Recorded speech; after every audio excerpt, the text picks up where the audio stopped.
हम लोगों ने आप लोगों को कष्ट दिया है, आप लोगों को बुलाने का यही कारण है। पहला कारण है कि कल जो बंसीधर नगर में मैया सम्मान योजना किया गया, उसमें मुख्यमंत्री आदरणीय हेमंत सोरेन जी की धर्मपत्नी विधायक कल्पना सोरेन जी का आगमन बंसीधर नगर में हुआ। बंसीधर बाबा का दर्शन उन्होंने किया, उनकी कोई गलती नहीं है। लेकिन आप लोगों को स्मरण होगा कि अभी 7-8 महीने पहले प्रदेश के अध्यक्ष यशस्वी आदरणीय बाबूलाल मरांडी जी आए थे और उन्होंने भी बंसीधर मंदिर में जाकर के माथा टेकने का, पूजा अर्चन करने का काम किया था। संयोग से उस समय दिन के 12 बजे के बाद का समय पहुंचने में उनका लग गया था, जिससे कपाट बंद हो गया था। कपाट के बाहर बाबा बंसीधर का प्रतिमा रख करके वहां के ट्रस्टी लोगों के द्वारा, विद्वान पंडितों के द्वारा बाबूलाल मरांडी जी का पूजा अर्चना कराया गया था। सर्वविदित है कि बाबा बंसीधर विश्वविख्यात मंदिर है। यहाँ की प्रतिष्ठा बहुत बड़ी है, महत्व बहुत बड़ा है और मंदिर के लिए नियम कानून कायदा सबके लिए बराबर है।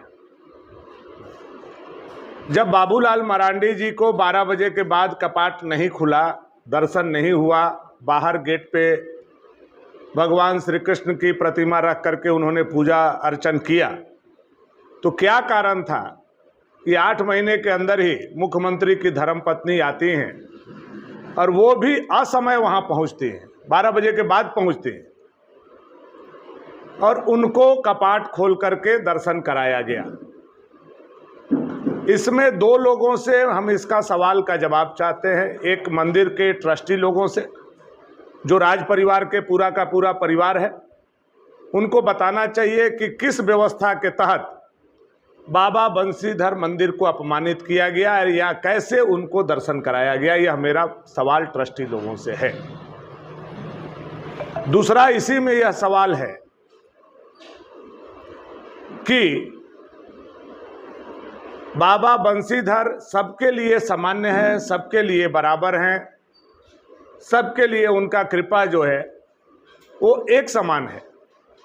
फिर भारतीय जनता पार्टी के नेता और झारखंड मुक्ति मोर्चा के नेता के दर्शन के लिए यह कैसे भेदभाव किया जा सकता है। हमें ट्रस्टी के साथ साथ जो प्रबंधन है मंदिर के, हम उनसे भी यह जानकारी चाहेंगे। तीसरा इसमें यह सवाल यह भी उत्पन्न होता है कि जो भी प्रकांड विद्वान हमारे ब्राह्मण पंडित हैं, उनसे मैं यह जानकारी चाहता हूं कि क्या कपाट बंद होने का जो समय सीमा है, उस समय सीमा के अंदर कपाट खोल करके किसी को दर्शन कराना, क्या यह अपराध नहीं है?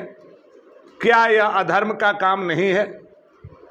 अगर यह अधर्म का काम राज परिवार ने किया है तो हमारे विद्वान ब्राह्मण पंडित के द्वारा कौन सा पूजा पाठ करके पुनः यह बात को भगवान श्री कृष्ण तक रखने का काम करेंगे कि जो भूल चूक या गलती ट्रस्टी के द्वारा या राज परिवार के द्वारा हुआ है, भगवान उनको माफ करे। तो ये 2-3 सवाल कल के जो दर्शन हुए हैं इस पर है, और यह सवाल सिर्फ मेरा नहीं है, भगवान श्री कृष्ण में आस्था रखने वाले करोड़ों लोगों का है, सनातन में आस्था रखने वाले करोड़ों लोगों का है। मैं यह मानता हूं, भले मेरी बात को लोग राजनीतिक नज़र से देखें, लेकिन एक हिंदू ध्वजवाहक होने के नाते मेरा यह फर्ज बनता है कि जहां कहीं अपने धर्म को भरनिष्ठ होते हुए देखें, जहां कहीं अपने धर्म पर आघात होते हुए देखें, हमारा फर्ज बनता है कि हम प्रमुखता से इस बात को समाज के बीच में रखने का काम करें। तो मैं राज परिवार से, वहाँ के विद्वान आदरणीय ब्राह्मण पंडितों से ये बात का क्लियरिफिकेशन चाहता हूँ कि ऐसा किस परिस्थिति में किया गया, किस दबाव में किया गया, किसके कहने पर किया गया और क्यों किया गया, और अगर ऐसा हुआ है तो इसका उपचार क्या है। अगर ये पाप राजशाही के परिवार के दबाव में किया गया तो इसका उपचार क्या है, यह भी हमारे विद्वान पंडितों के द्वारा बताया जाना चाहिए। और अगर राजशाही परिवार वह पूजा कराने में अक्षम है तो पुनः बाबा बंशीधर के साथ जो अपमान किया गया है, उनको सत्सम्मान पूजा में जो भी यज्ञ करना हो, जो भी मंत्र उच्चारण करना हो, जो भी भगवान को प्रसन्न करने के लिए, अपनी माफी मांगने के लिए जो भी प्रक्रिया अपनानी होगी, हम लोग साथ देने के लिए तैयार हैं या हम लोगों के द्वारा किया जाएगा, यह मैं जरूर निश्चित तौर पर कहना चाहूँगा। ये हमारा आज का प्रमुख विषय है। दूसरा विषय जो आप लोगों के संज्ञान में और मैं डालना चाहता हूं, इससे अलग हट करके, कल आप लोगों ने देखा होगा कि मैया सम्मान योजना बाबा बंशीधर के धरती से किया गया। क्या आपको पता है कि यह सरकारी यात्रा है या गैर सरकारी यात्रा है? मैं आपको मुख्य सचिव का एक पत्र आप लोगों को के लिए लेकर के आया हूं। यह है मुख्य सचिव का पत्र जो 21 तारीख को आनन फानन में निर्गत किया गया कि बेबी देवी के नेतृत्व में ना हो, जो भी भगवान को प्रसन्न करने के लिए, अपनी माफी मांगने के लिए जो भी प्रक्रिया अपनानी होगी, हम लोग साथ देने के लिए तैयार हैं या हम लोगों के द्वारा किया जाएगा, यह मैं जरूर निश्चित तौर पर कहना चाहूँगा। ये हमारा आज का प्रमुख विषय है। दूसरा विषय जो आप लोगों के संज्ञान में और मैं डालना चाहता हूं, इससे अलग हट करके, कल आप लोगों ने देखा होगा कि मैया सम्मान योजना बाबा बंशीधर के धरती से किया गया। क्या आपको पता है कि यह सरकारी यात्रा है या गैर सरकारी यात्रा है? मैं आपको मुख्य सचिव का एक पत्र आप लोगों को के लिए लेकर के आया हूं। यह है मुख्य सचिव का पत्र जो 21 तारीख को आनन फानन में निर्गत किया गया कि बेबी देवी के नेतृत्व में माननीय मंत्री के द्वारा मैया सम्मान यात्रा 23 तारीख से निकाला जाएगा। यह सरकारी यात्रा है। अब आप देखिए इस चीज को, ये सरकारी यात्रा है। अब सरकारी यात्रा में किस प्रोटोकॉल के तहत झारखंड मुक्ति मोर्चा का जिला का अध्यक्ष मंच पर बैठता है? किस प्रोटोकॉल के तहत कांग्रेस का जिला अध्यक्ष मंच पर बैठता है? किस प्रोटोकॉल के तहत डीसी संचालन करते हैं और मंच के नीचे झंडा लगा हुआ रहता है? किस प्रोटोकॉल के तहत यहाँ के पूर्व के विधायक गले में जेएमएम के पट्टा लगा करके भाषण देते हैं? किस सरकारी प्रक्रिया के तहत पूरा मंच जो है पदाधिकारी का नहीं हो करके, सरकारी नहीं हो करके राजनीतिक बनाया गया? हम इसके लिए यहाँ के जिलाधिकारी और मुख्य सचिव से भी जवाब चाहते हैं। क्या वह सरकारी था? अगर यह यात्रा सरकारी था तो उस पर राजनीतिक दल के लोग कैसे बैठे थे? और राजनीतिक दल के लोग बैठे थे तो उसमें जो यात्रा में वहन किया गया, जो गाड़ियां दी गई, जो स्वागत टेंट पंडाल किया गया, क्या यह सरकारी पैसे से किया गया? मेरा सवाल यहाँ के उपायुक्त और मुख्य सचिव से यह सबसे बड़ा सवाल है। और क्या उसमें सरकारी प्रोटोकॉल का नियम का पालन किया गया?